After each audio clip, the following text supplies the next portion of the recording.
we have a quorum.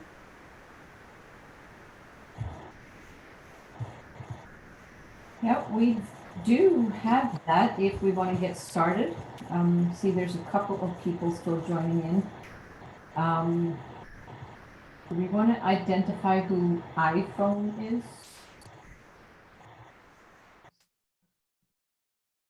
The iPhone could be me, Carl Svensson. It is, Carl. Thank you.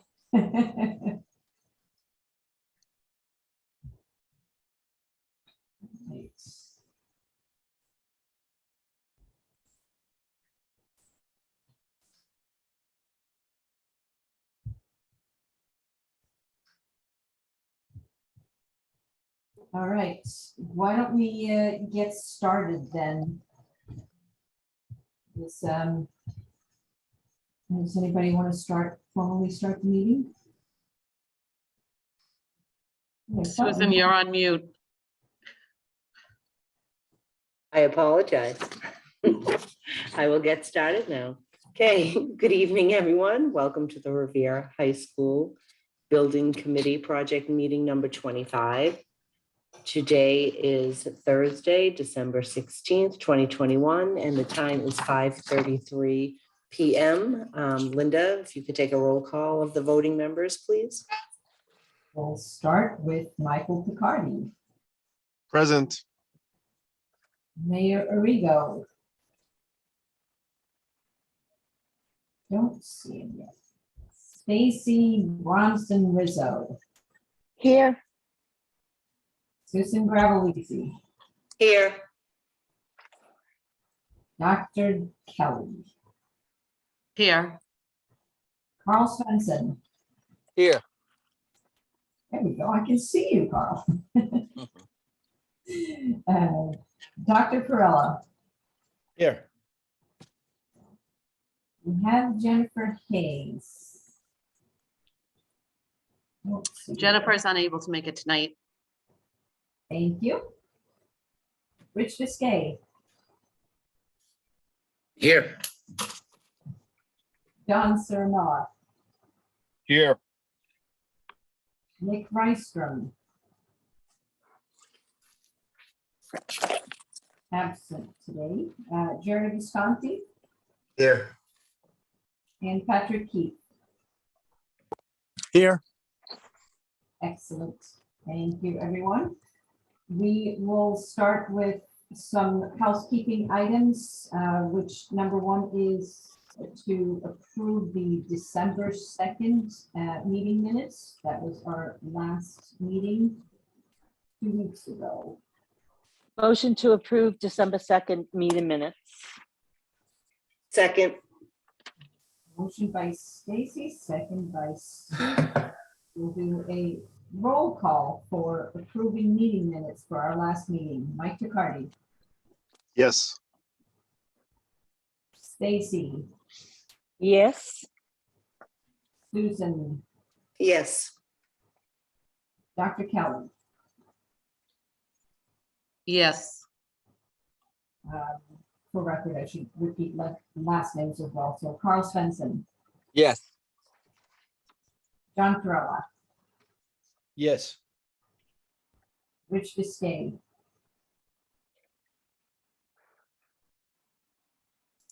Yes. Yes. Thank you. Don Ciramella. Yes. Jerry Visconti Yes. and Patrick Keith. Yes. Okay, thank you.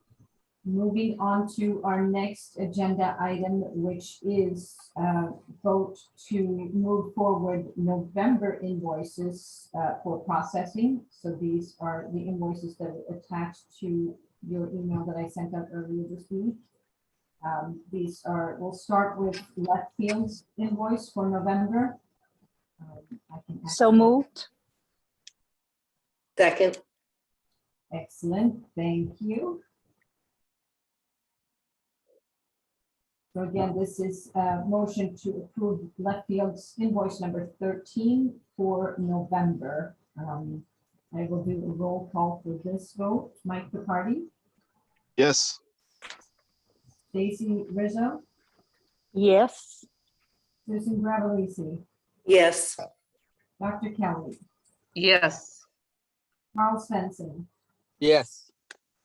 John Perella, Yes. Rich Biscay, Yes. John Sturmella, Yes. Jerry Visconti, Yes. and Patrick Keith. Yes. Sorry. Thank you. Unmute here. Story of everyone's lives these days. We will move forward then to the next one, which is Perkins Eastman's invoice in the amount of $28,140. Again, this is for November.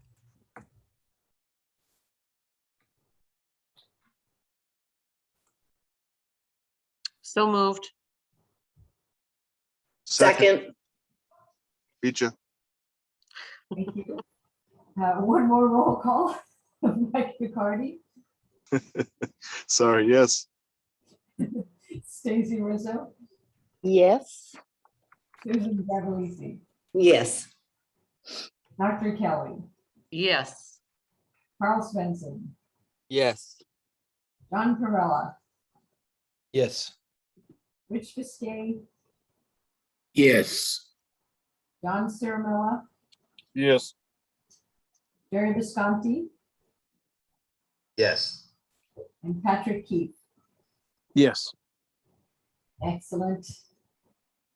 Thank you, everyone. That takes care of the housekeeping items, as we refer to them. So I'm going to kick this over to Brian.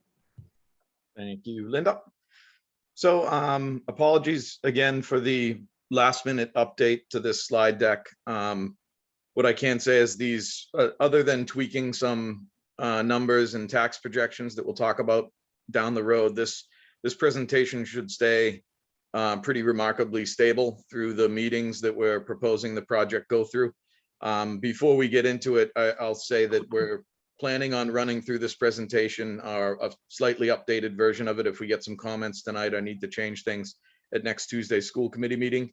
And we're proposing to meet with the building committee on January 6th.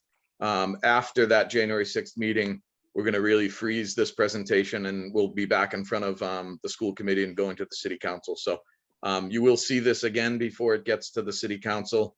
And other than tweaking a number here and there, this this presentation should stay pretty stable.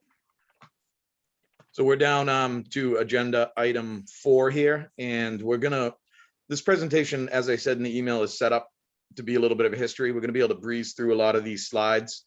I think with the school committee and city council, some of the slides about the project history, we might go through a little more. And even the designs tonight, other than Wonderland, we have the same stuff you've been seeing. There's some new things to see on Wonderland. So we'll run through this presentation. I'll take some pauses here and there to get some questions, but this is the agenda for the presentation. Basically, we felt we owed the other committees and the public and this committee a feasibility study overview of what's the MSBA process, how is the Revere process that we've been doing for the last year and a half or so here been going, details related to educational visioning, programming, project goals that were established, and then dive into the sites. So a lot of these site designs, as I said, other than Wonderland, are going to be same thing you saw 2 weeks ago. Schedules are the same you saw 2 weeks ago. We've added in some cost data that I think we'll pause on tonight and talk about a bit. And then we're just going to run through the next steps and how this is going to get forward to a decision that everyone's on the same page about, and a little look ahead into schematic design.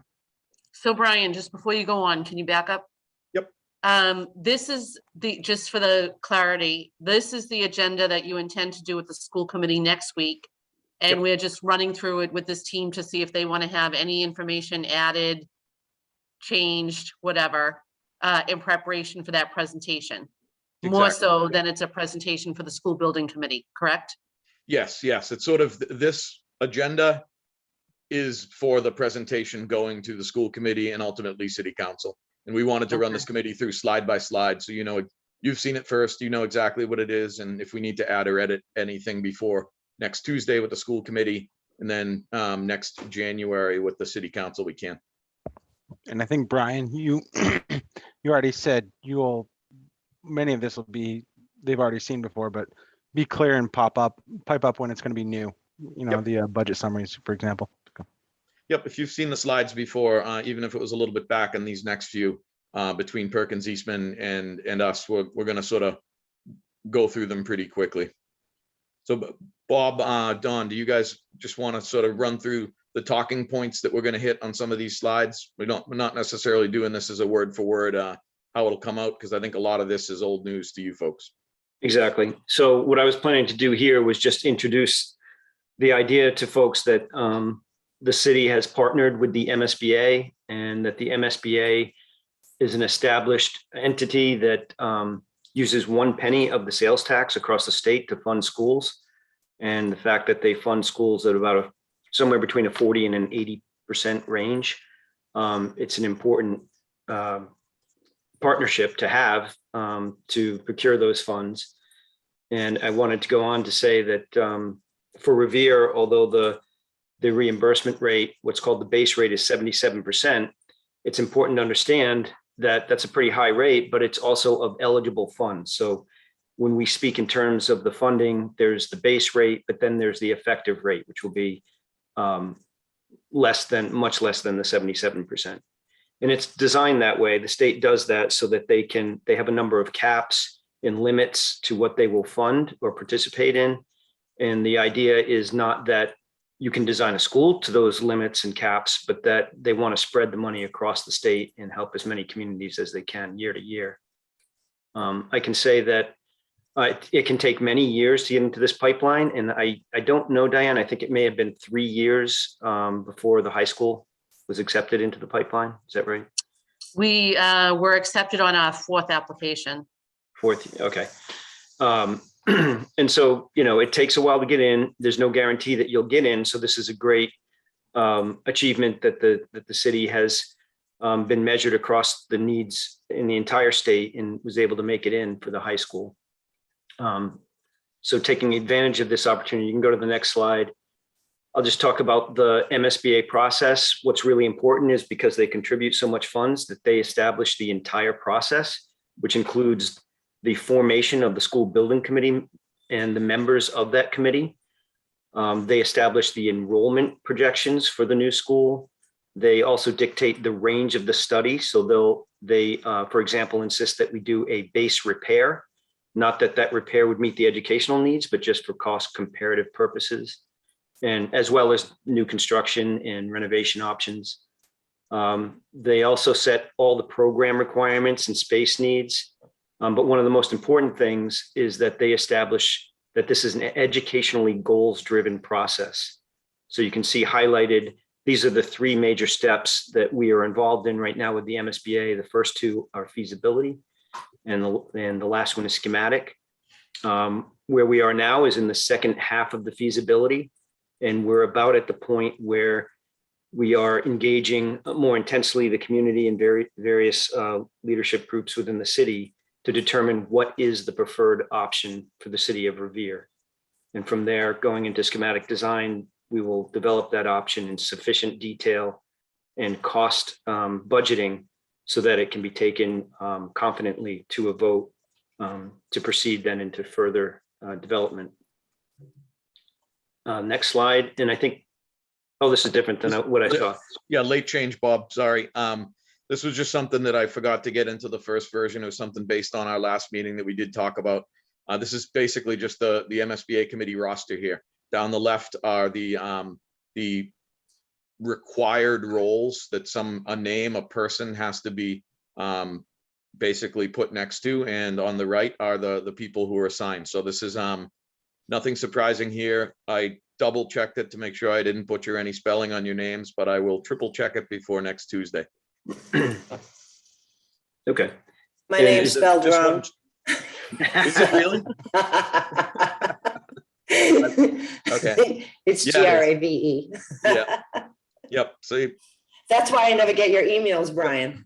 That's also Right. why I said it, because I knew something, there's no way I can type this Probably a whole good thing and thing. not make it wrong somehow. So, and Bob, this slide was changed too, and this was some good info you got, but on the left are just the public meetings, the advertised public meetings we've had to date. And I'm gonna try to get some links into the bottom left before next Tuesday with the school committee, but everything's up on Minitrack, same as any other board in Revere. These recordings are getting posted to the building committee's YouTube channel, which I'm hoping to, again, put a link here. Perkins Eastman did a great job of, hanging flyers and running ads and everything for all these public forums, the community forums, the 3 community forums. And we've had a website launch since August 2020. I will mention that we perhaps at the January 6th meeting and before then with a few people, maybe the mayor, the superintendent, and the vice chair of this committee, we're going to walk them through a update to the website that we've been working on internally, that same content, but I think a little easier to use, and we can add some features to link in the videos and whatnot. So we have something to talk about next time at a less busy meeting about a website overhaul, but the website has been up there and has had all this data since August 2020. Okay, and if it's important to point out, high level, over the last 10 months, there's been well over 80 meetings, and the majority of those have been public meetings of all sorts. And it's been a very diverse group that's participated. And just circling back to the MSBA's requirements, they insist that it is this level of inclusivity. So the overall timeline for a project such as this, it really depends whether it's new construction or renovation, but it can be 5 to 8 years typically. We believe we're headed for substantially new construction as the preferred solution, and of the options remaining, which means it might be 5 years. And although that seems like even a long time, about 3 years are spent on the boards drawing and getting approvals, and then a couple of years for construction. But if you look closer, we've broken it down into this feasibility schematic set of MSBA, the phases that we're in right now. And that's happening, we're about 11 months into the 16-month window. And this is where really everything happens, everything comes together. The phases that we're showing for 14 months after this are really just the architect doing the drawings and specifications to make sure the contractor can build it. So all the decisions are really happening up front. So as far as the educational vision, again, which is what the MSBA insists, that the educational program drives the design. We've conducted a series of workshops, 5 workshops in all, with a very diverse group that includes educational leaders, community and business partners, faculty, staff, students, and members of the various committees and departments in town. And what came out of that series of workshops is a school that is really built forward-looking and toward the future of education. One of the critical things was to create, I should probably explain what this diagram is. It's what we call a bubble diagram. I'm in presentation mode. I'll stop doing I that. know, I was just gonna say, Bob, we've got I'm it. I'm a robot. Okay, so I'm going to go through the educational vision, and then next few slides, I'm going to show some inspirational images that sort of capture some of those qualities. That's it. That's the abbreviated version. Thanks for catching me That's good. in that Yeah. mode. Okay. Yep, and these slides were cherry picked from earlier presentations as well. Yeah. I think this gets into the territory we'll be sharing, Brian, where we can talk about overall, there were 8 sites explored, more than 17 options. This is showing the 11 more viable that were vetted and scrutinized a little closer. And 4 of those started to rise to the top. And where we are now is, should I be saying 2 or 3 preferred options? I think it's 3, and technically it's 4 because again, base repair is always in there until the very end. Okay. That gets into the weeds. So Bob and I what have if- spent more time. Sorry, go ahead. What would be so we have base repair, Wonderland, and existing site with no eminent domain, correct? Technically, you have existing site, all new with no eminent domain, or existing site, keeping the field house with no Oh. eminent domain. Gotcha. Okay. Which we could discuss at Yep. some point tonight, whether or not to remove that option. We intentionally called it a study when we did it. And again, we can talk about it, but if that wants to remain, we'll give it a number, name and number. So we do have, I mean, that's sort of what this diagram showing, and we're going to spend a little more time talking about this with school committee and city council. This kind of gives the history. We showed this last week, but it's showing you that there's 4 options on the table, and the top option is that base repair that's just always lurking in the background. So I think these last few slides will get more time in the presentation for the folks who haven't been on these bi-weekly meetings. And it leads us to, we have 2 sites, technically 4 options. And these plans are, so I think this site plan, Perkins Eastman, if I'm not wrong here, these are pretty much what we showed 2 weeks ago for the existing site, correct? That's correct. Yep, so these plans you've seen, we can certainly talk about any points that you folks want, but we're gonna flick through all of the design with them for this site. We were picking just one of the 3D drawings for each of them to give folks an idea. I did 2, Brian, not to make a liar out of you, but I did the overall site so you could see where it sits, and then the 3D bird's eye of the massing. Yeah, I get it. There you go. it. If you And want to cull it down more, feel free to pick one, but I think these are good. I mean, I think both of them, I think we're gonna be just clicking as we sort of talk about it. So I think keeping those both is okay. yeah, okay, thanks. This is the same schedule that we went through in a little bit more detail last week. So still main takeaway for you folks every time you see it, summer 2026 move. Nothing else new on this. This phasing slides, we're going to walk them through. I think a lot of people have the general question of, can you pull it off at the existing site? How would you pull it off? So we don't have to step through this detail. These are the exact same diagrams we saw 2 weeks ago, but we feel like we owe those committees an explanation on how the project here would be pulled off. Basically saying all the options that are left are feasible, and we know how to do them. So this slide is new, and I think it's going to be a little more helpful that when we get to the end of the options, we have all 4 options and the 4 budgets next to each other. So that might be when we want to sort of pause. What I wanted to do on this slide with the building committee is to highlight the change from the PDP phase. So what we're going to do on January 6th is I'm going to email everyone well in advance the huge spreadsheet this comes from. All these colored sections here are rolled up. There's a lot of detail in them. And what I'm doing right now in this column is showing you what has changed since we last went at this pricing exercise a number of months ago. And these are all positive values. So what you can see ultimately is that the all new option on the existing site, because of what we know now, is $48.6 million more than what we knew 6 months ago. And the highlights of that is that we moved up this square foot cost from general site work from 18 to 22 based on input from the estimators. That's less to do with the design, more to do with the market.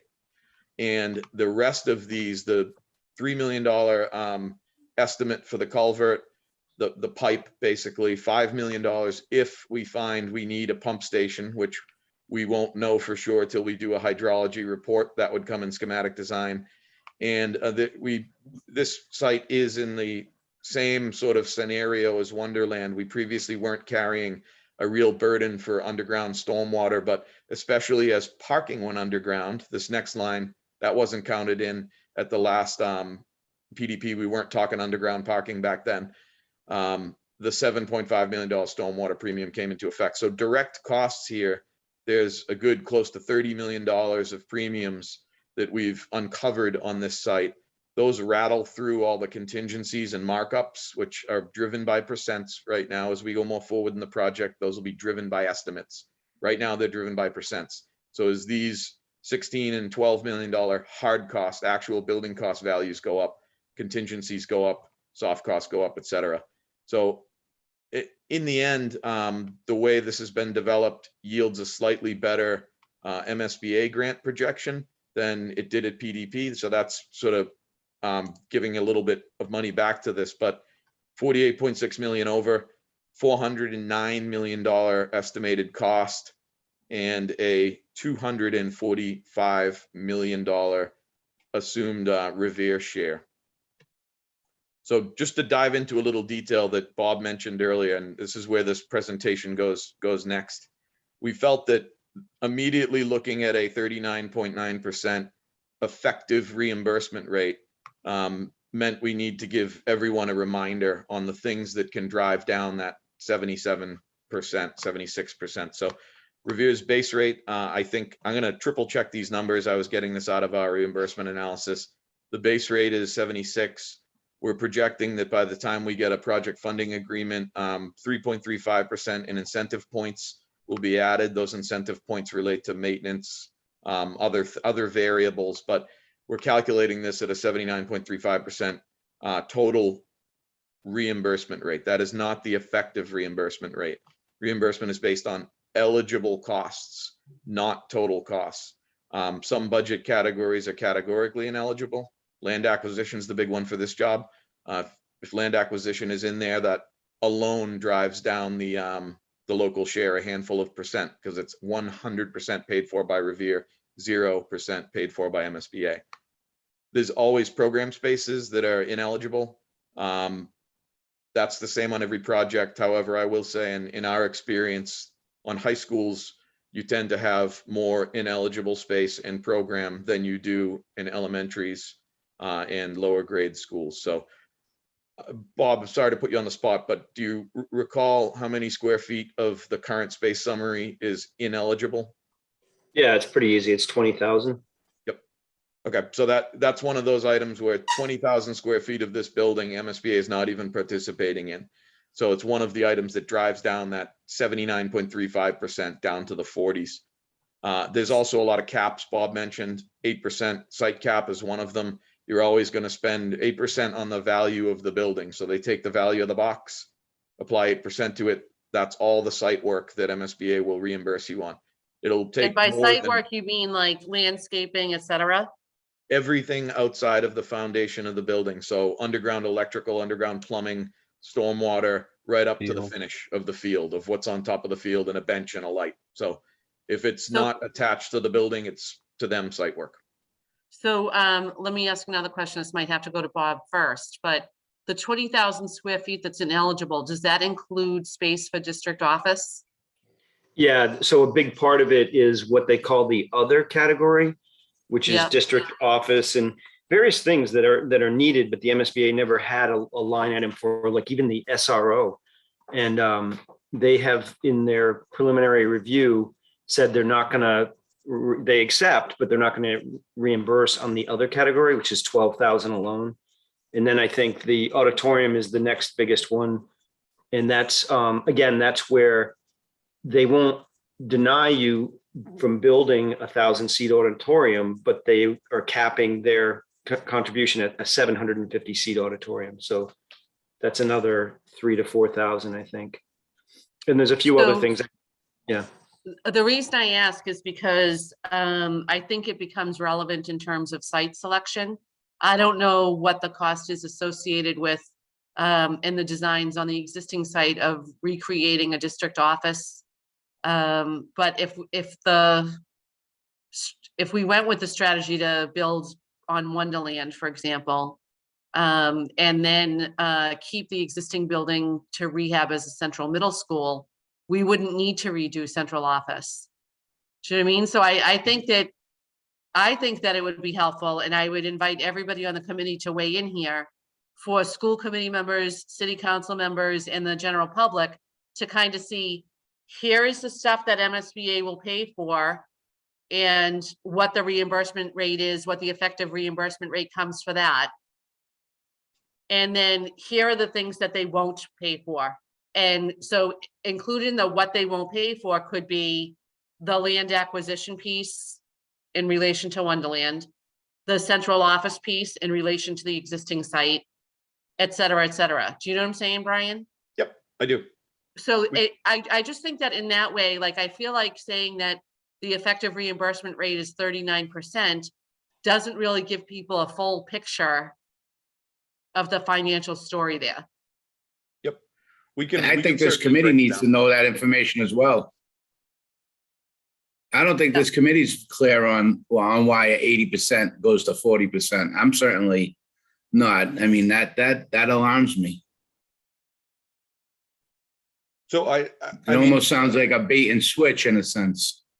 And I know you're never gonna get the full 76 or 80%, but I mean, we as a building committee should be looking at this and trying to find out how we can best mitigate those types of things that aren't reimbursable, just like Dr. Kelly says. I mean, if we could take out that administration part, that's a big chunk, but what other things are not reimbursable at all that we may have alternative actions for? Well, I would say the biggest chunk here is this next line that the building cost per square foot cap. So we are at what, 400,000 square feet is more or less. They're only participating in $360 per square foot, whereas we're coming in at either 650 or 750. So right off the top, you can do that.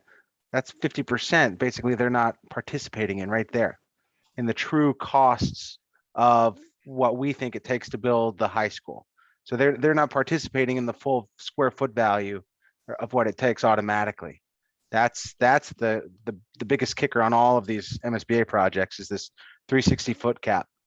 Now we can do our best to get down to a $360 square foot value, but I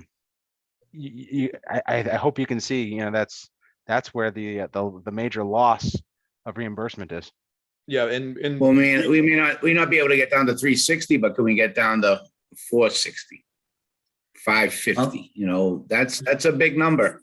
550 is 460 is very So unlikely. someone is gonna want to know the logic on why they're giving you this number 360, and we can't even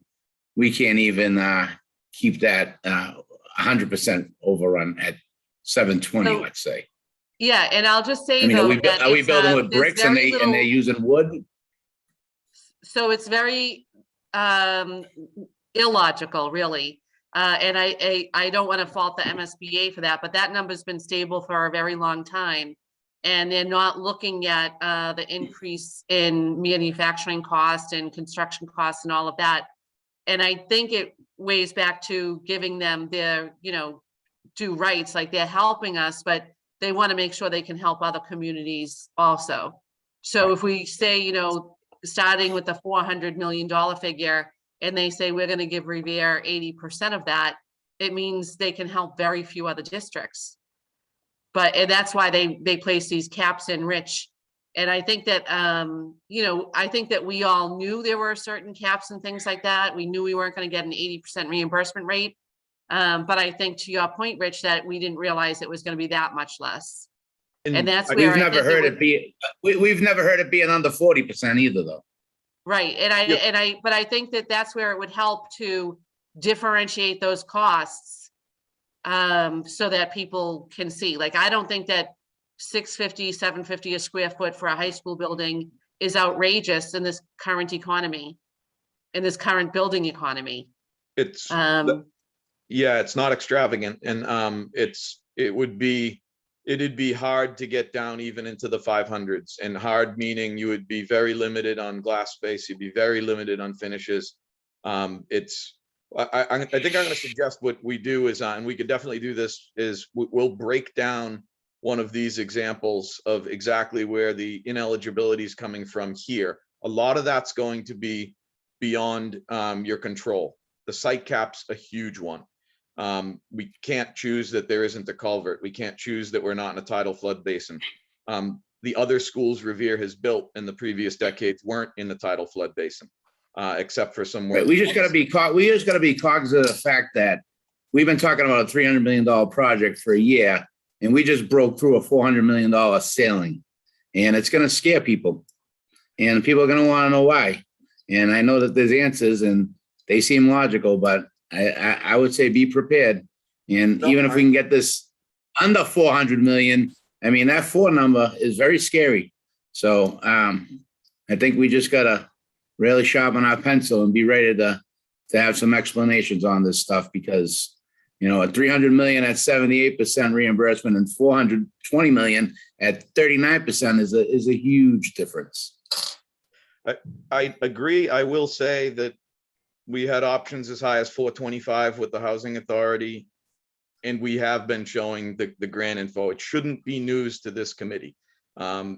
We can break down why it's lower than the other projects you've done. I'm less talking about this committee though, Brian, and more talking about the presentations we're making to the council and the school committee. Yep, okay. I mean, we've all been along for this, but there's a lot of buzz out there that this has been done not as open as some people would like, and then we're gonna drop this on them, and I just think we better be prepared and have some really good explanations. One thing I'm definitely going to do is I'll pull up all the Revere MSBA projects and I'll let you know what your effective reimbursement rate was on those projects. It might not have been detailed, but it never was. You never ended up getting That'll be 70s. helpful. That'll be helpful, Brian. So I mean, that's one that we'll show you what's happening in this budget, and then we'll do a little historic review of all the elementaries you've done and what the numbers were. They'll be bigger than this. You're 100% right. They'll be bigger than around 40, but I'd be surprised if they're anywhere around 60 or 50 something. So we can definitely do that. Add this to the analysis and review it with this committee on January 6th before we go to City Council. And I do just want to add one more thing about the public meetings that we've had. We did talk at the public meetings about the cap on the square foot and several other things. So they might not have seen the actual percentages you're saying, Rich, but anybody who's been paying attention to these meetings has heard this information. I think a big part of the perception that there's a lack of transparency is actually from a lack of participation, and that's not something any of us can control. I don't disagree. I'm just trying to prepare us. Yep. Yeah. Hey, Brian, Brian, Good. there's a, I was gonna say, MSBA one- has a cost chart. I think you might want to pull, like, I'm looking at it now, and it's showing a steep increase now for projects up into the 600s and 700s. yeah, right Dan, at you're this point. saying Current what I cost was. chart. I was going to say the same thing, that I think it's also important to see the typical school construction costs, because these aren't like, decorated buildings with, fancy finishes. This is just on durability and, healthy materials. And I think seeing that comparison to other school projects being built, they're constantly escalating. And that's where these numbers are. Yeah, Stoneham High School, for example, that's at 750 a square foot. So I think that might be helpful to have that chart up so people can see this, what the trend looks like, what these numbers are looking like. Yeah, I think we'll attack it from all these angles. I think we have to break down the ineligibility within this project. I think we got to do some market construction value, some slides on that, and really break this down from a couple angles. And we can definitely work on that before this is in front of City Council. It's also there's a perspective too that we are in these rates we're showing you. We're putting all the baggage in them, including land acquisition. If you take things like land acquisition, one of your biggest hits on anything that needs land acquisition is that could be a 5% mover in and of itself. And then all these caps come into play. So I think there's definitely ways we can present this to you that show you where the ineligibility is here. And as Bob noted, there's only about 20,000 square feet in this 400,000+ square foot building that is ineligible. So like the district admin space, any ineligible space, the city in schematic design could choose whether to build it or not, could always be taken out. But we're both trying to put all the scope in at this point and hold all the baggage against it. So these are worst case scenario numbers. And beat a dead horse, guys. I just did the quick math, but 400,000 square feet at $750, a foot comes to 300 million, and 400,000 square feet at 360 at the reimbursable, that's 144 million. So right off the bat, they're not paying for 156 million, not even participating. Then you got to take that other 20% off because they're only paying 80% on that 144 million. We'll spell this out for you more clearly, but just to give you a sense of how it's gone so quickly. It's the size of the school as well that's really kicking the, and that's something you got to think about when you're looking at the middle schools as well and those reimbursement rates. Because man, that's just a huge hit. Yep. No, this is good input. If does the Jerry Visconti, does the 650 to 750 number include the construction cost increase from the time a shovel hits the ground? Because I assume there's a contingency of when, the cost of construction, materials and so forth and so on. Does it include that, or is that a different number as well? It's the 650, 750 is where we're at right now, but the total project budgets you have are escalating the cost forward to the midpoint of construction. And that's actually one of the details that MSBA requires we do in estimating. Up until bidding, we need to estimate to the midpoint of construction. So the 650, 750 is where it's at right now. If it keeps trending up, it could be higher. If there's a bubble that we experience, it could go significantly lower, but the quick answer is it's not in that number, but it is in the total project budget we're estimating. We're escalating all the costs. Correct. Okay. So that number is somewhere in there, but it's not in the 650 to 750 Bingo. range right now, right? But Correct. in the $400,000 number that you're giving out. Yes. Okay.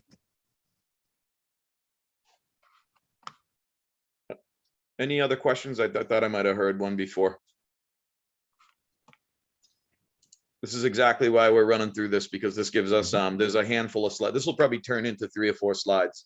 And we'll see what we can do for Tuesday, but for the school committee, we'll certainly have something, but I think it'll be even more flushed out by our January 6th meeting. We'll put it back in front of you folks. And you tell us if it's making sense or not. If it's not making sense, we will keep working on it. And we'll have some feedback also, Brian, from the school committee meeting on what's making sense and what's not making sense. We can use that to polish it as well. So this obviously needs some more attention. So jumping back into the options here. Bob, I know that is there anything new we want to comment on this option? This I think is the same that they saw 2 weeks ago. No, but I guess something for the back of people's minds, if we were calling this a study, if there isn't interest in taking this forward, it, in our mind, cleans things up a little bit as far as the decisions to be made. And likewise, what I was hearing tonight, something Dawn and I talked about is that if we, the option on Wonderland, if we think central admin should not be replicated, then that will change the numbers and the layout on that option, the Wonderland option. So right now we're rebuilding central admin in that location as well. That's a good point. I actually forgot to ask you that because I got off track a little. So the Wonderland numbers we're showing tonight have central admin replicated. The square footage that you guys have. Yeah, I don't think that we will need to do that. And if it's a money saver for the city, we can probably stay where we are. Yep. I just want to make sure that I know whether it's in or out of the numbers. So I know the right answer to that. Right now, I think it's in the numbers. Okay. So And it's in the design. it's in the design, yes, therefore in the numbers. Yep. Right. So that might be something that by the 6th, we'll do a little breakout and we can discuss that. And it might, to Rich Risque's point, when you do the presentation on Tuesday to the school committee, we could present it as one of the things that we could look at to bring these costs down is if the building committee goes with the Wonderland site, leaving central office where it is. Mm-hmm. That was the decision we just weren't comfortable making without feedback from you guys. So Absolutely. we assumed it would be. And then Yep. if you tell us to take it out, if this committee tells us, then we're happy to do so. But for now, it's in there. Okay. Same schedule. I mean, this is for if the field house stays. Really, the only change is likely we'll go out a little further. The completion of field house will go out a little further in 2027. Move-in stays the same. So effectively, same schedule with just a little bit more of a back end on that project. Again, so this guy works out to be basically the same number. It's interesting how how this all sort of translates when you run it through, but I think on the last slide, again, we'll show these next to each other. It's a little easier to see, but this is 409 million. It's basically the exact same cost of the all new option. And the reimbursement's pretty similar. So these two options are basically the same financially. I wouldn't mind if Bob and Don could just walk through. This is kind of development of getting the building that has been developed on the existing site kind of seated on Wonderland. And it's something we wanted to run by this committee. Brian, I'm sorry, before you go away from that last slide, I know it was just a budget slide, but the high level comparison. So between the existing field house and the existing site with a new, all new construction, it's the schedule, right? That's what we want to say. It's the key difference is the schedule. Yep. Okay. Yep. That's really it. A little longer at the end. And the thing to keep in mind there is no gym for 2 years. So I just want to, yep. Yes, that's the kicker. You guys want to just do a quick Wonderland update? Yep.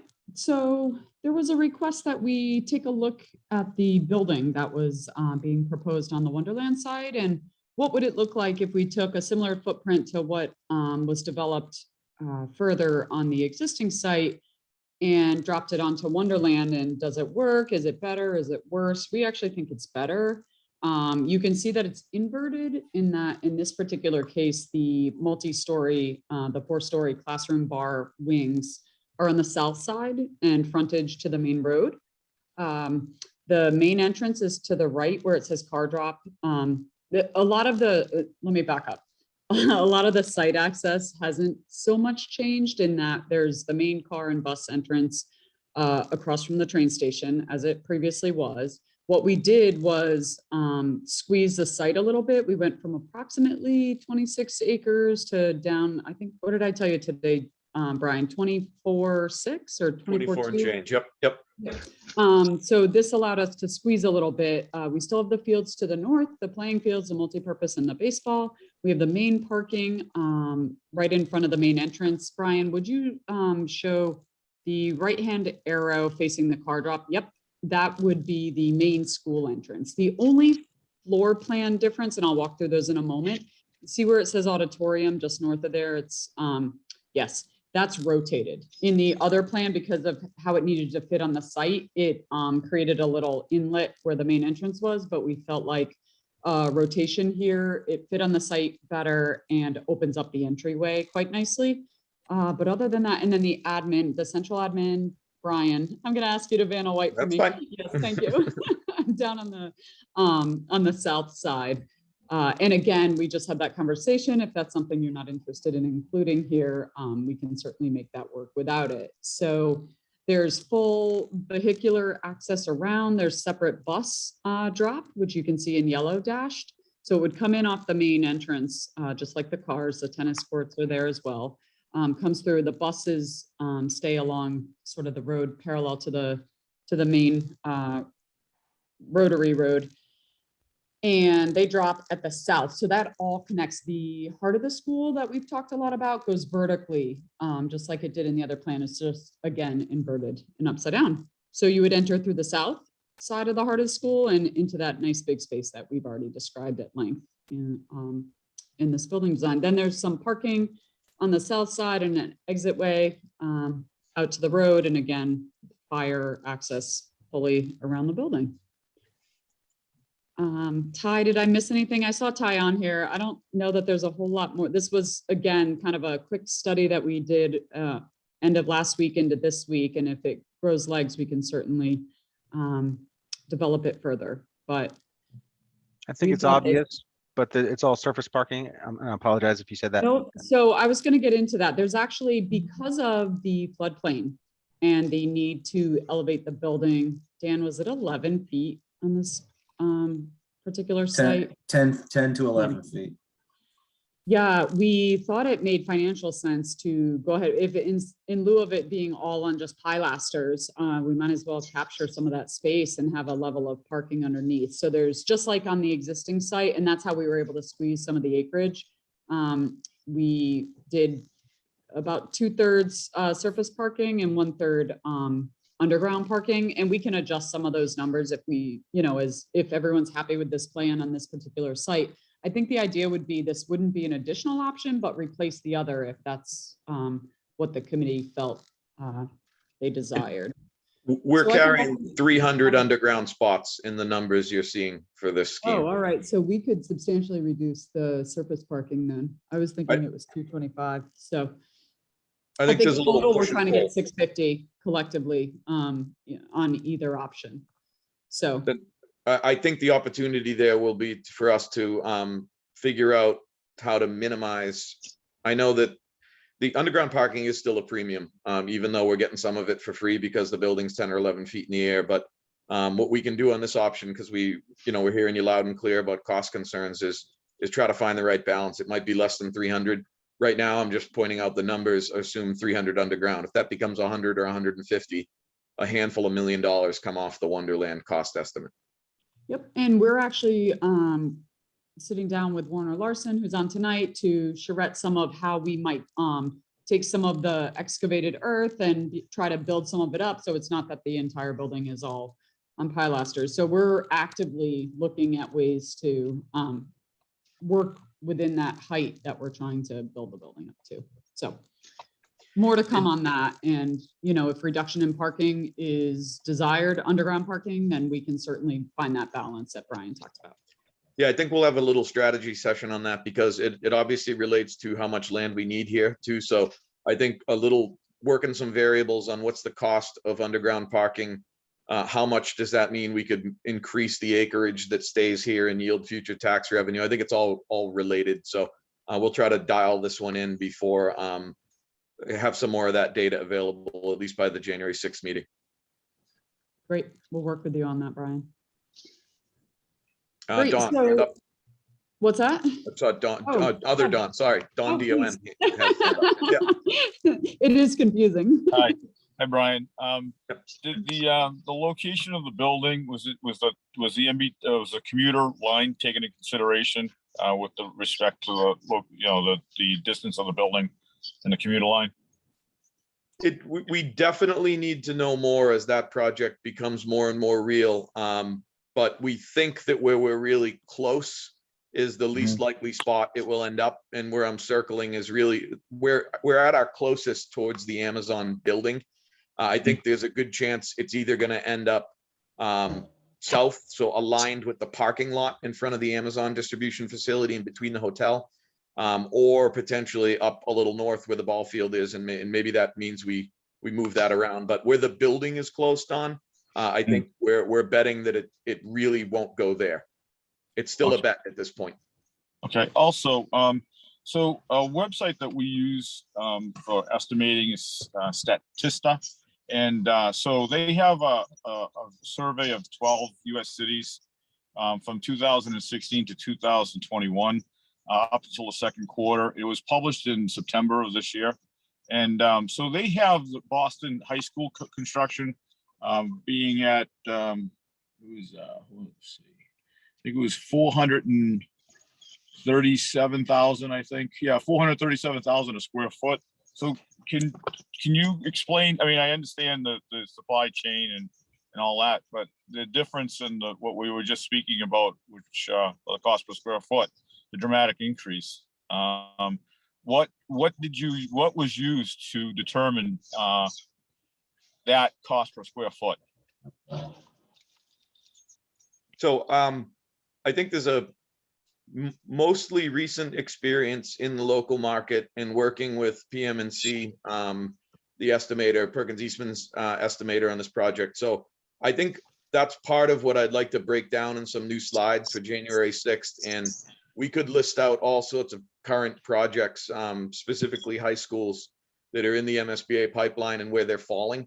But I really, in today's dollars, I'd be surprised if 400 something is something that is going to deliver the facility that I think is expected here.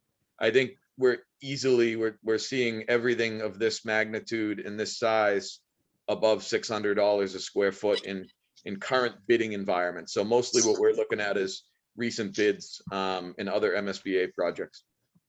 Yes, but so my only concern is that sometimes when we're working on projects, and I have a personal experience with a project we're working on for the city of Revere, when our expectations are that it's gonna be higher, that we're almost pricing ourselves out of the market. And so, I guess we would like to try to, I guess we don't want to put cost estimates out there and people have ideals or contractors have ideals that this is the real number. So I just, I think before we commit to a dramatic increase of a price per square foot, contrary to what actually has been published or what we can see, what we can put our hands on. I just, it's just one of those things that you don't want out there. Because then once you can never come down. You can always, you can always go up. You can never come down.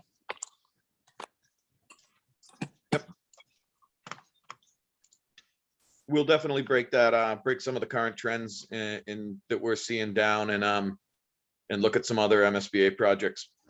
Yeah, they're not just what we're seeing, they're what MSBA is actually opening. Right. They're real hard numbers that MSBA is tracking, and they're all seeing this in Massachusetts. They're seeing this going across the state. So that chart doesn't match what other people are saying from outside the state. And what we're opening from Chapter 149 and 149A projects is all that really matters here. Don, it sounds like a difference of data gathering.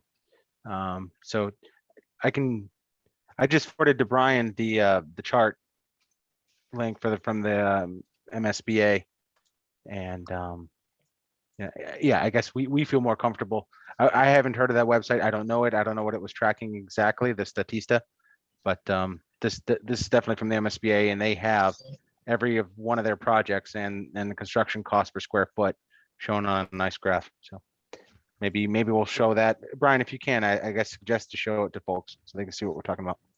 You're gonna have to give me a minute. Don't even have my email open. Okay. I'm not Go positive. to their webpage, Brian. Google search MSBA cost It'll chart. pop right up. It'll pop right up, and it's interactive. That's why it's easier to pull it up on a browser, because you hover and it'll tell you. Correct. Hold on. No pressure, Brian. This is gonna be a minute if we want to wait for it. I have all sorts of things closed right now. Is there any music you guys have? You want me to share it, Brian? I'm hearing the Jeopardy theme song in my head. Is there any music? Don, it might be quicker because I'm still not even getting a I've got it website my browser open. It's still spinning. So hold on 1 second. Oh, it says, yeah, you have to I gotta get out of that view, and I've gotta. Let's see, here we go. All right. Perfect. So, okay. Thank you. So this is, I can't see the bottom. Okay, here we go. 723, this is when construction starts, I believe. Oh, no, I'm sorry. These are That's when correct. bids are. That's when the bids are opening. Yeah. Yes. So this is kind of current, all these projects are, like this one's in SD. So Waltham High School, 722 a square foot. So you see how it says Waltham, also Waltham Senior High, construction cost 722. This is Boston Arts, 672.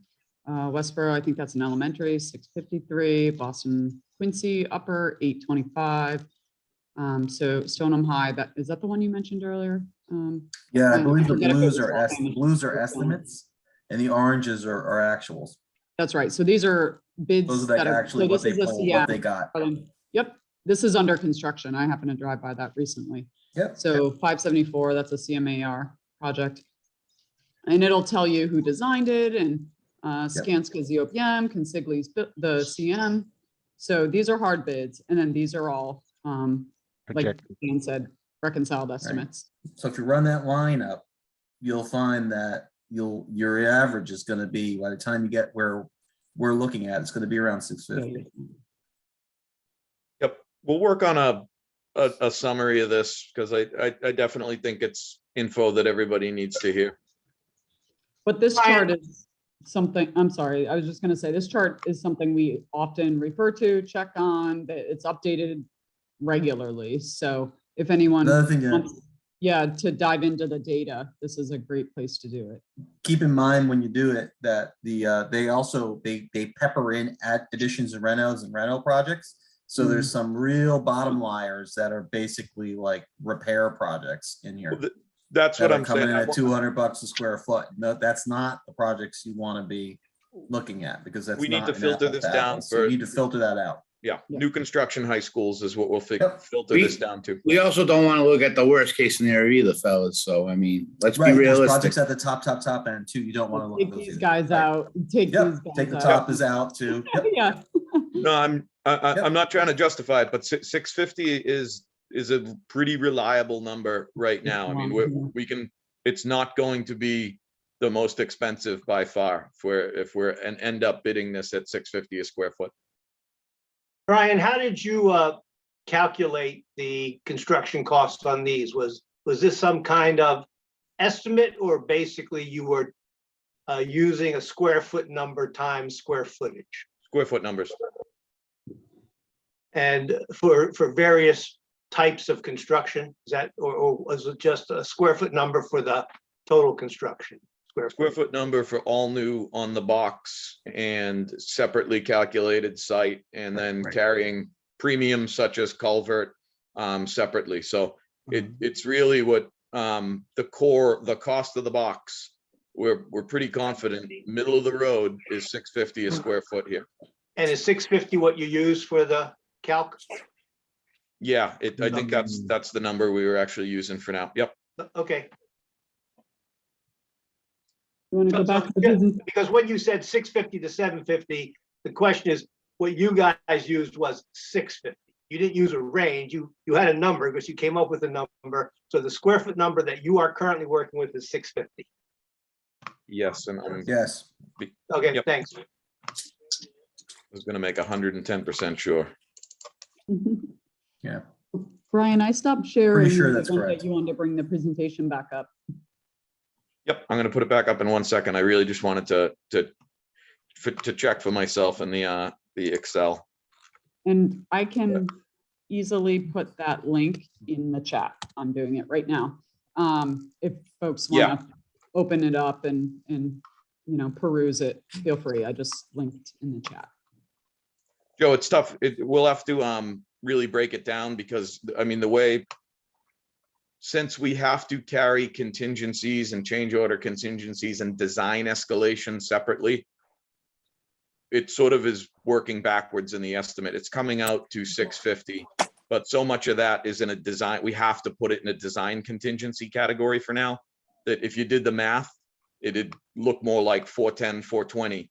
But there's $18 million in a design contingency that's going to flow into that number. So Yeah. it's a confusing answer, but it's coming out to 650. No, I just was asking, was this a Yep. built up number or was it basically a square foot number? It's a square foot number.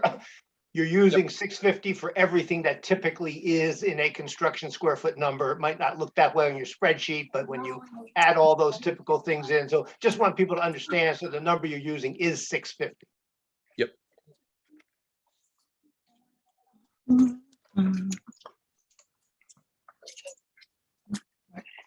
Do you want to Yeah, I was keep just gonna walking? say, I think we could probably flip through the plans. They're quite similar to what is on, shown on the existing. Yep. So again, our heart of the school runs north-south. And you can see the central admin at the bottom, the main entry on the right, and the rotated auditorium. But with those exceptions, everything else is pretty much the plan that we've described in the heart of the school that we've described. And you can see it masked out on that particular site. And I am interested in just sort of pausing here and just seeing compared to the other design we've seen here, just seeing what committee members feel about this. I mean, I think everyone that's seen this to date thinks this is a fundamental improvement on the other design. And, we'd at least like a head nod that this is the direction this option should go in.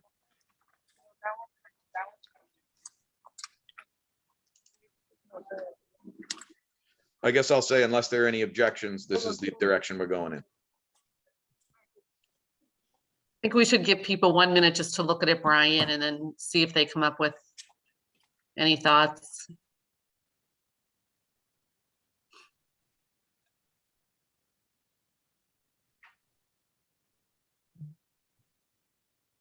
I like it.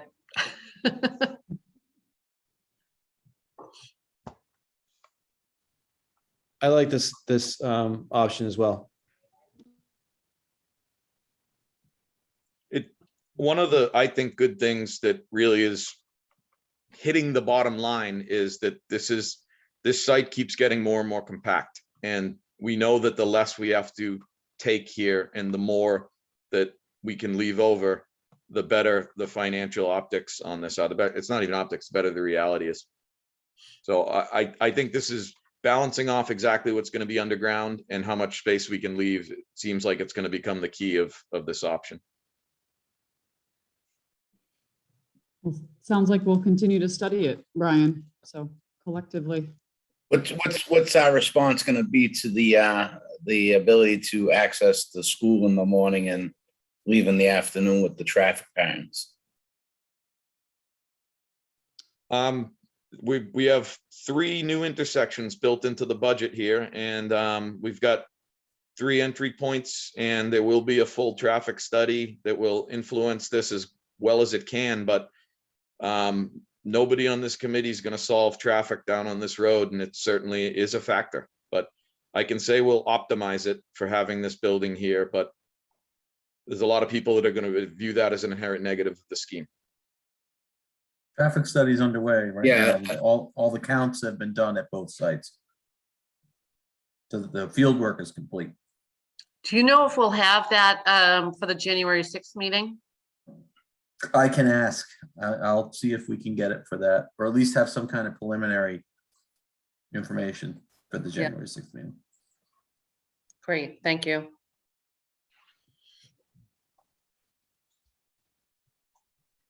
Sounds good.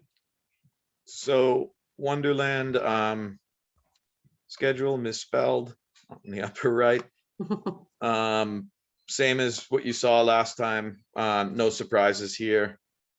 I think the thing that we'll lay out for the school committee and city council in a little more detail is, as far as pausing on the slide and talking about it, is the eminent domain timeframe, and reiterate that if this is the option that's chosen in January, there'll be an outreach period during schematic design to try to get a friendly eminent domain, some sort of negotiated sale. And if regardless of how that works out, we'd be talking filing eminent domain at the end of 2022 after funding was approved, after the whole project's approved. So Wonderland, again, I'm gonna sort of only quickly hit upon this because I think when all 3 are up, it's just easier for you to see all the 3 budgets up there. But the Wonderland option is up 14.3 million since PDP. That's driven by that same increase from $18 a square foot to $22 a square foot on site work. The development area has become less, both in this plan and site plan being refined by the team, and some of the parking going underground. We had a larger development area at 18. We have a smaller development area at 22 right now. Underground parking, at least as at 300 spaces, we're gonna have to play with this number, but that's a premium that wasn't in there before. It all ripples down to being about a $14 million delta from before. This is where the discussion needs to go into appraisal and tax values. So for right now, we don't have the appraisal in hand, but the summary on the appraisal is that there is basically a range of what that site could be valued at. I think the bottom bullet point here in a way is insightful. Any private development is Wonderland is subject to a special permit. There's no as of right use. So we can't just do a calculation on this is what somebody would have the right to build. This is what it would cost. This is the value. Here's the tax yield. There has to be some options set up of what would be allowed to be built there, knowing that anything needs a special permit. So regardless, the entire site is 33.65 acres and yields about $500,000 in taxes a year. That's a pretty reliable number. That's not going to change. Depending on how it's developed, we're going to present a range of values that it could vary wildly depending on what is going to go there. Current design requires 25 acres. That number is going down. I even think by Tuesday, when I look at the site plans you guys looked at tonight, we'll probably be down a little bit on that, and the 8.65 will go up. So we are trying to get this number as far down as we can without cramming the site in too much. Right now, we're assuming that 8.65 acres could stay with the owner of Wonderland. And as we get a little further, I'll explain why we think that could yield $5 million in taxes, basically because Waterfront Square is. But we're going to remind them all that this is made up of a ton of parcels owned by the same company. And it's not just one parcel. We're going to update this site plan to be more accurate and really drive home the whole. I think we're talking about a little bit more than 826 is the split. And this is really the stuff that in the coming days and weeks, we're gonna advance forward with some folks at the city and Rich that we're working with. But we wanted to baseline the 3 scenarios here.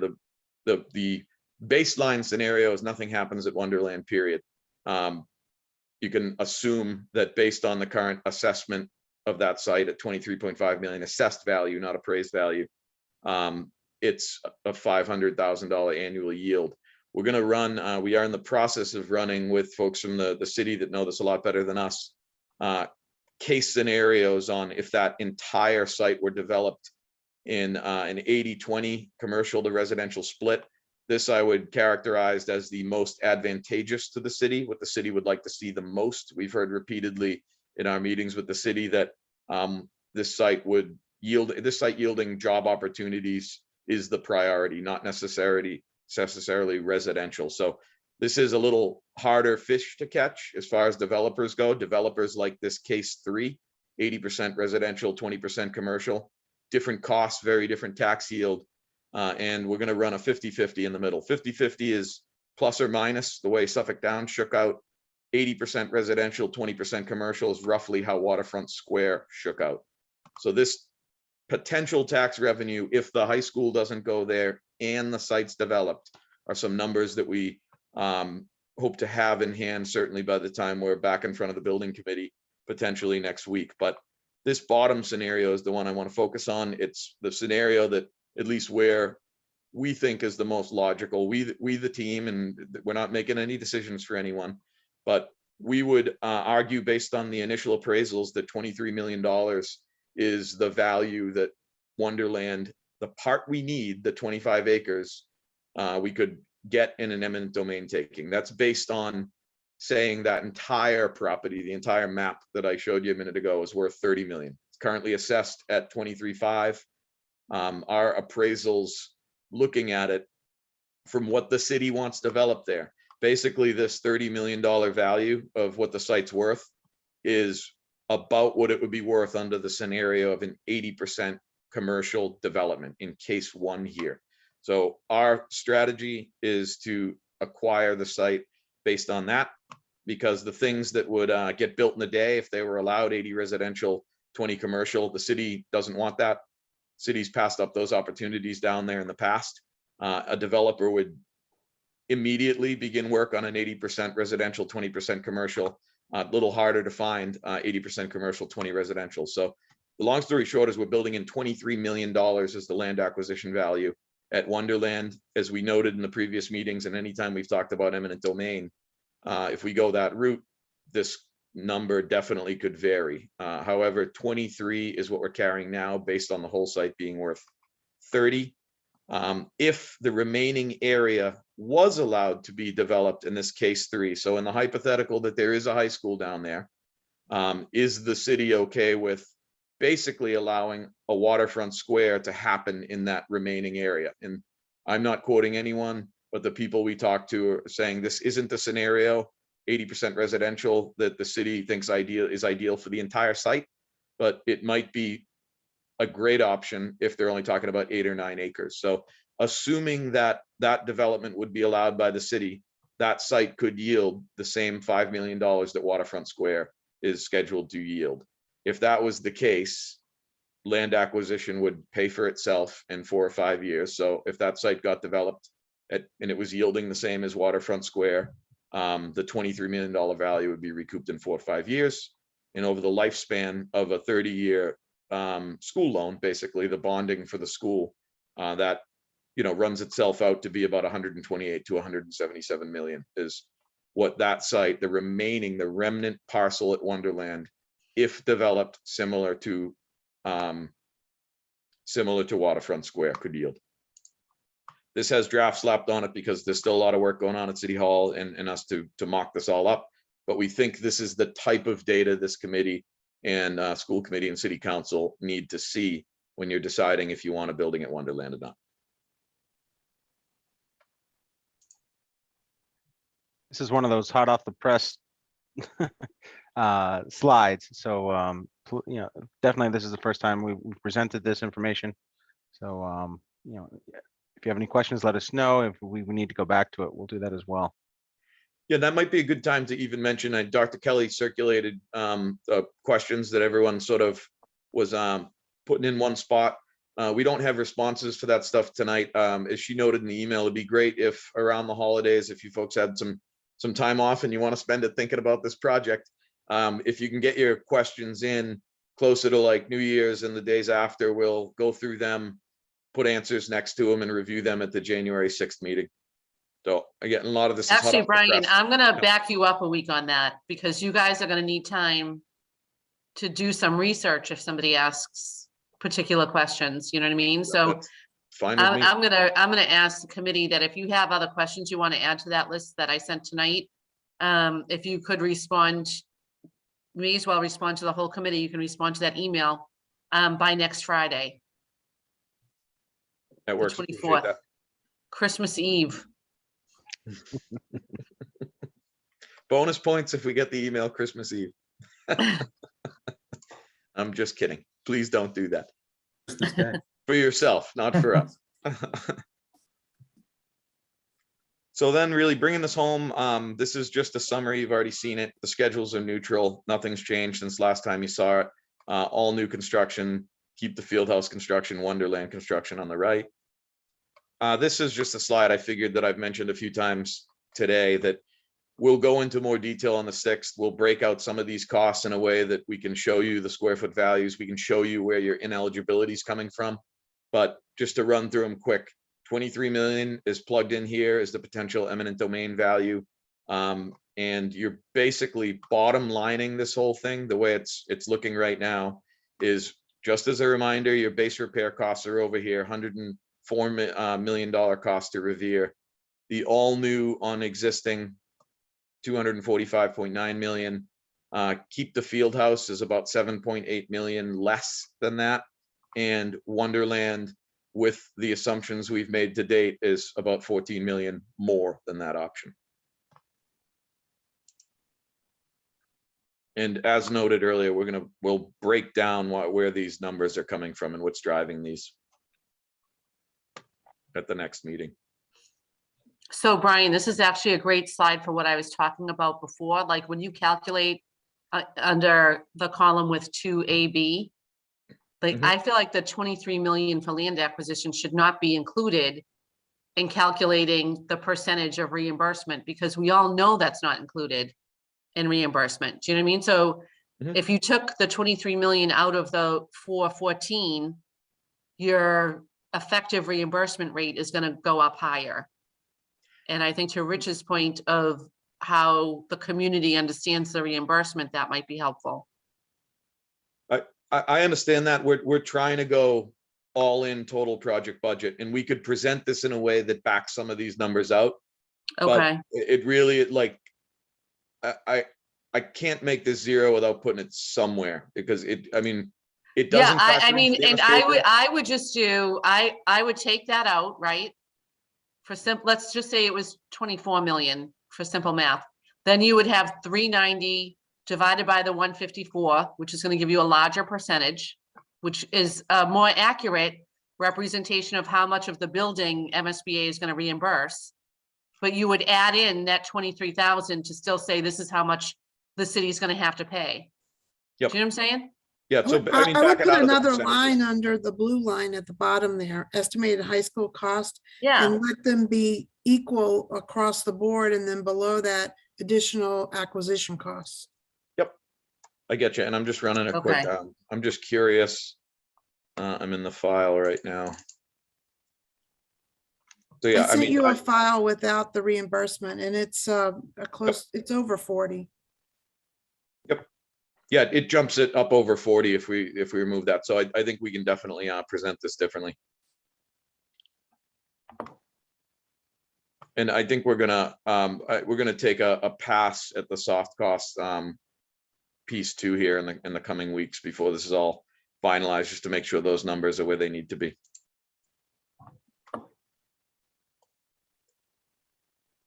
This is just a slide that if there are questions or comments on, this was just trying to be a very objective, pluses and minuses for each site. I'm not sure it's necessary, but it's something that's been mentioned before. And, I think it describes these scenarios and some of the benefits pretty well. So if anyone wants, we can go through them in detail, but it's something that you can read and send us comments on.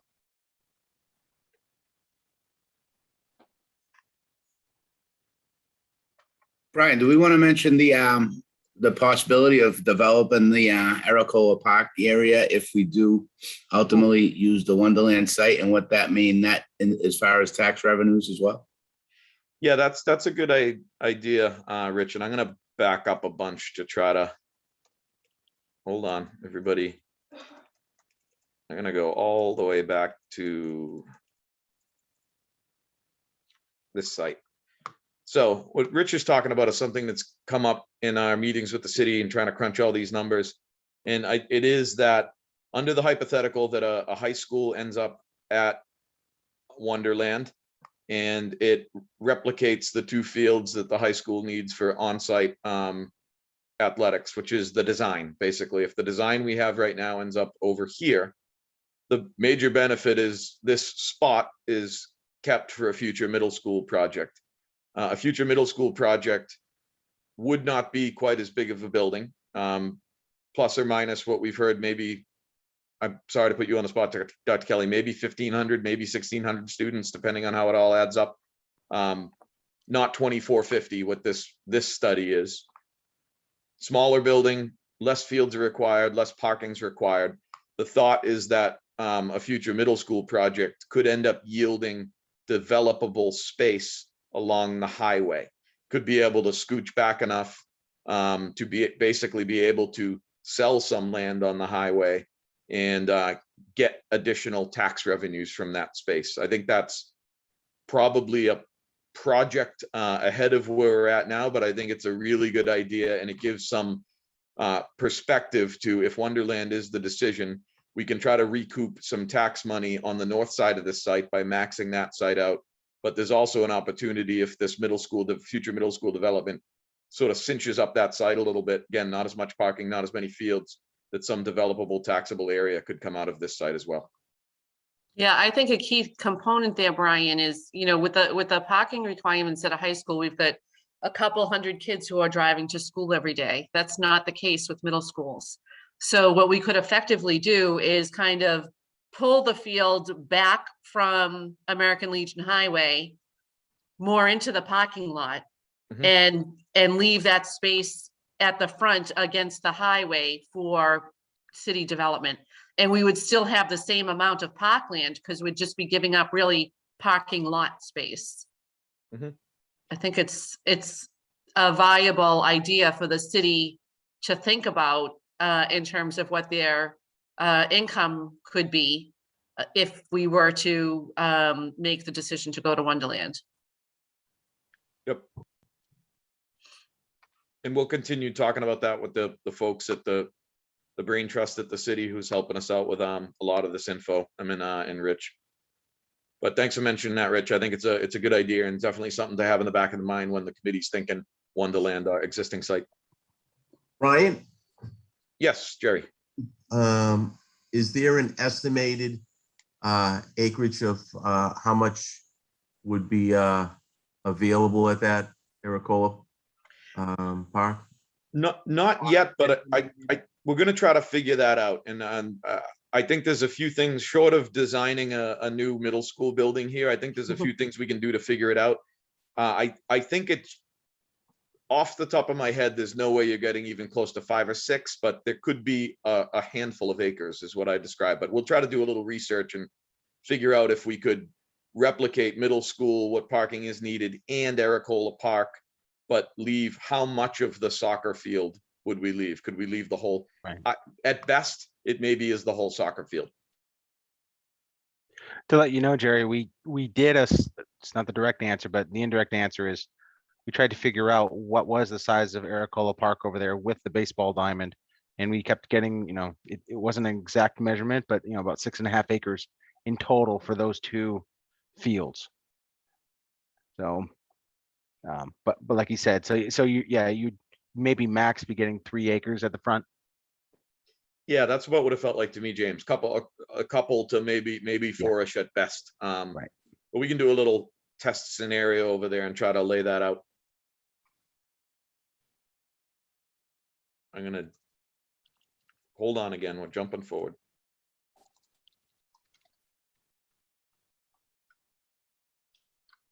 So I've gotten a lot of good input tonight, and we can revisit anything here, but I wanted to, this is the last slide of what we intend to present everyone else, and it's a good slide for tonight for the building committee.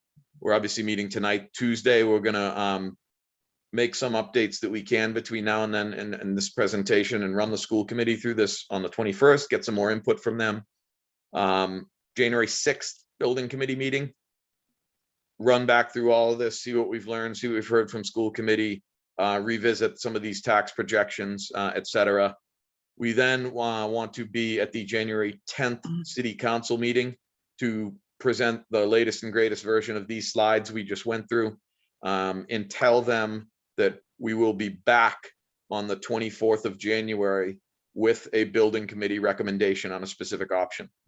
So on the 12th, we're going to run the 4th community forum that'll basically run through this same presentation.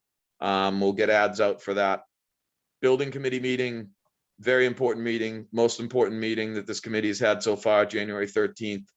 We would like a selection of a preferred option then, and we would like to then bring that to the school committee and the city council on the 18th and the 24th respectively, to get that decision of the building committee, I'd say, ratified.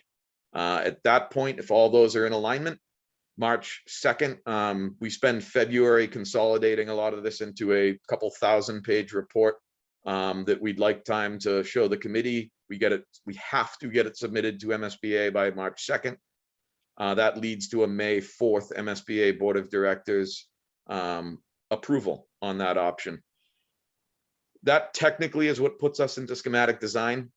However, schematic design is going to start, in my opinion, the second an option's chosen. So to me, the first day of schematic design is January 14th, where the team moves into full analysis on the option you choose. Everything starts getting a lot more real on that option. Then, if the option is at the existing site that is picked in the spring, we're going to start the Article 97 approval process. It's got a pretty long path that goes through the Conservation Commission, Parks and Rec, to the City Council, all the way up to the state legislature. That's in the schedule. It's the bar at the bottom of the schedule for Article 97. If the option is Wonderland, we're going to really kick the actual negotiations with the owners of that parcel into gear. Whether or not they're interested in a negotiated agreement, we would look to begin actual eminent domain proceedings after the schematic design is approved by the city and MSBA in the fall. And my Zoom controls are in the way. I can't see my bottom few points. August 22 is when we complete schematic design. In fall 22 is when this whole cycle, building committee to school committee to city council to MSBA, we go through that again, but that is when the numbers get finalized. The designs are going to evolve through schematic design. The estimates are going to evolve. If we decide we need to trim some numbers here and there, trim some scope to get things down, we can do that through schematic design. So what the committees are approving in January is a selection of an option. You're not signing off on the exact numbers. You're not signing off on the exact site plan. It's that stuff will all continue. you're signing off on the final layout and the final numbers and the final design after schematic design next fall. That is the presentation. So Brian, can I ask a couple questions? So January 6th would be the last time that anyone who was a member of the school building committee could get their outstanding questions answered. So if members of the committee have not sort of made up their mind and there's key questions they need answered, which you and the superintendent spoke about earlier, then on January 6th, that's the last time to get those questions answered. Is that correct? Yes. Okay. Then on January 13th, there's going to be a vote. Could you describe what that will be like? I believe the last time there was a submission, there was a rating sheet, things like that. But do you have a process in mind, or are you going to ask people to come to that meeting and vote, just raise their hand? What is going to happen at that meeting? We currently, and we can do anything the committee wants. I think the big spreadsheet of rank options on multiple virtues, if you will, is a lot more applicable when we have 12, 15 options like we did last time. My recommendation, unless the committee disagrees, is I don't think we need to go through that exercise, and don't take that as we don't want to do the work. It's not really work for us. You guys will have to just score them. Usually when we're really only talking about 2 or 3 options, we'd be looking for a discussion and someone to make a motion to say X option is the preferred option. And if that motion passes, that's the one. If the motion doesn't pass, we can continue the iterations until a motion passes. That's my Okay, so- suggestion, but we'll do anything the committee wants. I mean, I'm agnostic on, I just wanted to make sure the committee knew what, to expect. So basically you're asking the committee to bring your questions, give them to the superintendent by Friday and get them answered on the 6th, and then come on the 13th ready to vote. 13th is not going to be a final discussion, a final debate. You're saying to them, do all your prep between now and the 6th, and then come ready to vote on 13th. Okay, thank you. Yep, and so on the 6th, we can bring in whatever feedback we get from the school committee from December 21st, and just the same on the 13th. So the 13th, there's not going to be a new presentation, new options. The only new data is how did the city council meeting go? And at that point, building committee members have sort of heard from the school committee, heard from the city council, seen the options, seen the numbers, we've reviewed questions, and that's when we're asking for the rubber to hit the road on which one do we press go on schematic design for.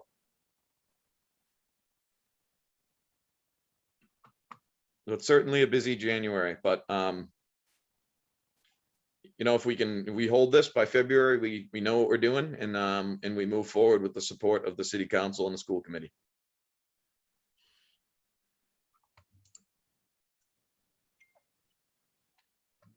Any questions whatsoever on this or other parts? We can go back to other parts of the presentation if you'd like to. Take a peek around for hands.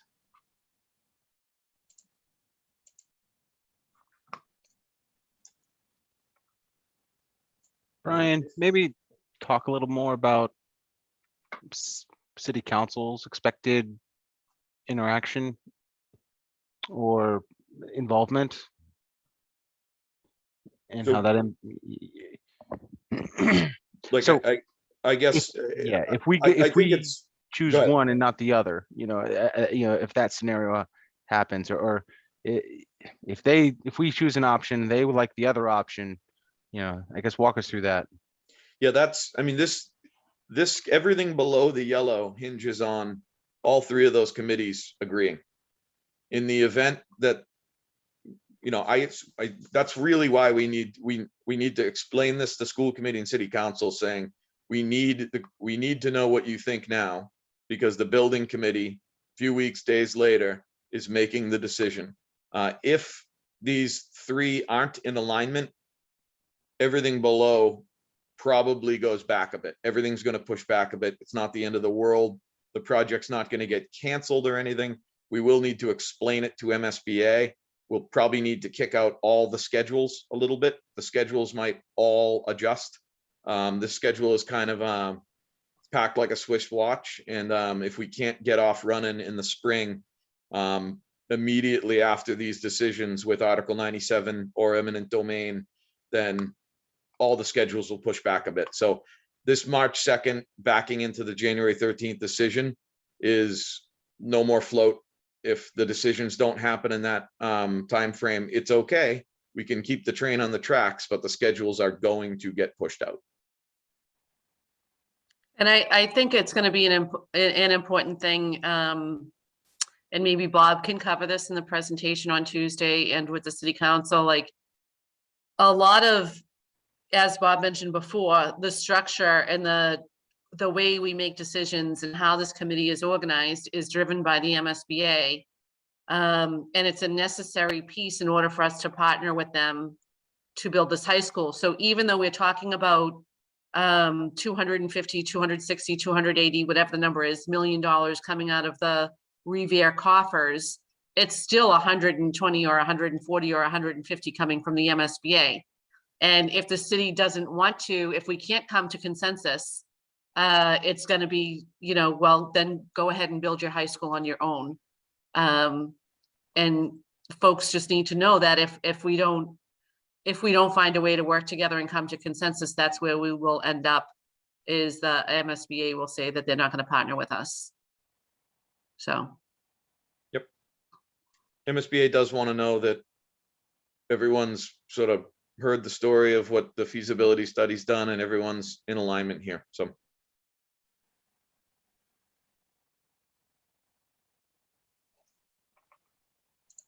I don't want to pressure the committee. Just curious. I'm looking for an opinion on what's anyone's thoughts on removing the existing field house option, or do we want to keep it? And that would simplify.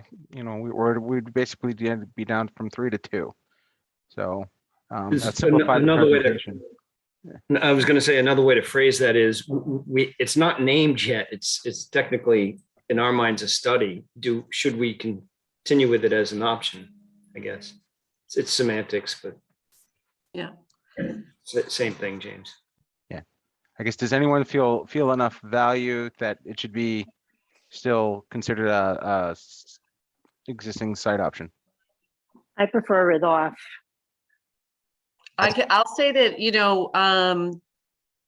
one of the main reasons that we wanted to keep the field house if we were going to build on Aracola Park is because we have one of very few field houses left in the state. And you need a gym space that large in order to host indoor track meets.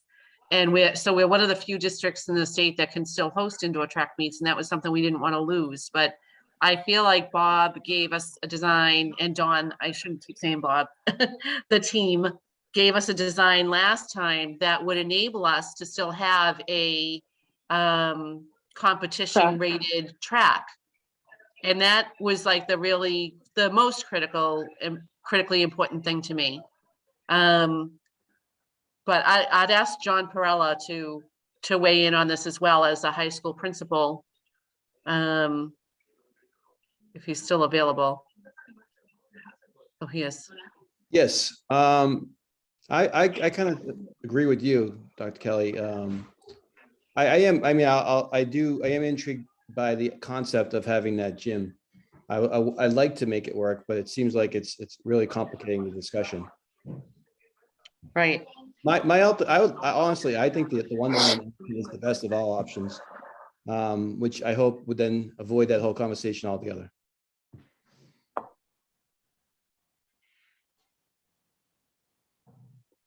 And I will say, I have seen the Essex Vocational Gym, and it is really nice. So, I mean, the new plans that you came up with, I am for that. But like some of the others have said, I think in the long run for education, for the city, my choice is Wonderland. All right, we're not voting tonight, everybody. I like opinions. I Yeah. know. Well, but Does do we anybody want to else have move? a strong opinion about the field house? Thank you. Diane, the only real opinion I think is I think we should just leave it on because I know that the committee members are gonna wanna see that as something that we've been studying. I think it's an update on Tuesday to say, here's what we've been looking at. And I'd hate to just take that out and then have somebody say, well, what about keeping the field house? So I think just for the sake of the presentation, it's worth saying, here's one of the things that we've been talking about and we've been looking at, and here's why we don't like it, here's why we like it, and here's some of the reasons why we no longer need it at this point in our study. Yep, that's a No, fair that- point. Can we, so Good point. if we were to vote tonight to drop the option, just so that our partners here know that they don't have to further develop it, could we still leave this in the presentation and have that be a talking point? I mean, Perkins Eastman, tell me if you disagree, but I would say if what we have drawn here suffices for this option, and you don't need to see more or see 3D views of it, et cetera, if we don't need to do work between now and January 6th, then to me, just leave it in.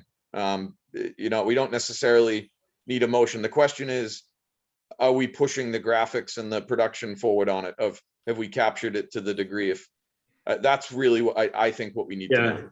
My experience has been if we call it an option, it has to be brought to the same level as all the other options, and it will be scrutinized as such. But if we hang on to it where I call it now, it's not an option as much as a study to demonstrate, as Carl was pointing out and Diane were pointing out, the pros and cons. This is what was nice about it. This is what doesn't work, and this is why we think we've got a solution that's better. And look, if we could also, Dr. Kelly, do exactly what you just said. If it's what the committee desires, we could vote it out and keep it. But I immediately when Carl said what he said, it would, if we took it out and the first comment we heard is, did you ever look at this? I would be smashing my head off the computer's camera. And So- I think Carl is 100% right in his analysis. That is the first question you'll get if you take it out. Yep. I'll tell you personally, I've already had conversation with 2 school committee, 1 future, 1 present. And that was the first thing they said to me was, I really think we should keep the field house. And I'm like, oh yeah, we're looking at it. So Yeah. it will Thank be you. asked, for sure. That's great input. Okay. I also like to add, I think the field house provides a community center option as well, which I think we haven't really included in the discussion. I know this is for a new high school, but I think it could be used for multiple reasons. Yeah, and John, maybe I just should have quickly buzzed through I just kind of had that as a virtue of this here is it has all the positives of the existing site, but it's also 10,000 more square foot, and it very well might work better for community access and community use. So I think I'll make sure that that's sort of a talking point that we put out there, because I mean, to be fair, that is the advantage. The disadvantage is a little bit of a longer schedule. Aracola Park gets split in 2, et cetera. But we'll try to make sure that's a talking point off of this slide.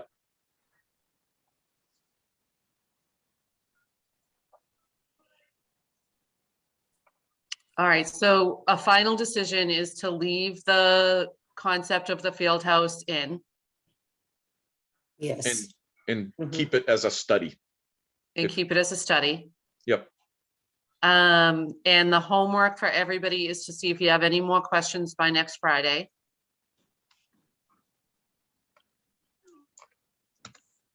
Not to go nitty gritty here, but just to, he's been showing, or I should say left field has been showing 3 options there. So do we want to keep it as one of the 3, or do we want to, Brian, why don't you show one of those where it shows all 3? Or like even the 3 in the end, you know what I mean? Like the The cost. budgets and or the part of it. schedule. Yeah, exactly. The cost. There we go. Yeah, so I guess mean, we- I just had it here, and I think we'll just label it as a study, you know? Okay. So we can, yeah, all right. Now, it's just to acknowledge though, if somehow that becomes the option gets chosen, Bob, you're gonna be behind on that option, if you know what I mean. So I see why, I know why we're asking, and that's why I'm linking it to work here is this has to be brought up to the level of the other ones before March 2nd, if it ends up being the one that's chosen. So that's a little challenging, but you know, is what it is. It's Yeah, an I understand. unlikely possibility. Yep.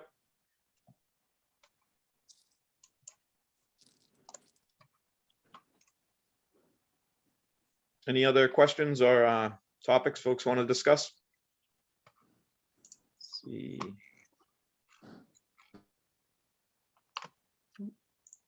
I don't see anybody here for public comment other than the committee.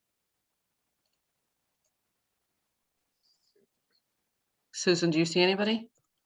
I don't either. Just for record, any public comment?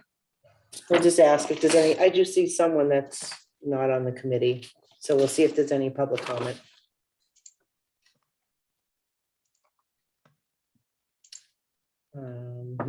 Nope, I guess not. That was it. We don't have any other business. We'll get an agenda out for the 6th, and we discussed our other homework, and I just wanted to say thanks to Rich and some of the other folks over at City Hall. We've had a lot of us have been bugging them a lot recently, and just pushing along a lot of this complex data about Wonderland, and I appreciate all the work that's happening over there. Otherwise, we're looking for a motion to adjourn. Motion to adjourn. Second. Oh, Good try, Michael. I know. You were fast enough this time. next time. Want me to So run we the need roll? a quick roll Yep. call. Do you want me to try to Sure. run through it? Mike Picardi, Yes. Stacy, Yes. Susan Gravellisi, Yes. Dr. Kelly, Yes. Carl, Yes. Dr. Perella, Yes. Rich. Rich Viscay, still here? Yes. Thank you. Don noted he left in the chat. Jerry Yes. and Patrick. I think we lost Patrick along the way. Sounds good. Okay. Thanks, I've everybody. never seen a motion to adjourn not pass. So thank you, everyone, for the time. Thank you. Thank you. Bye.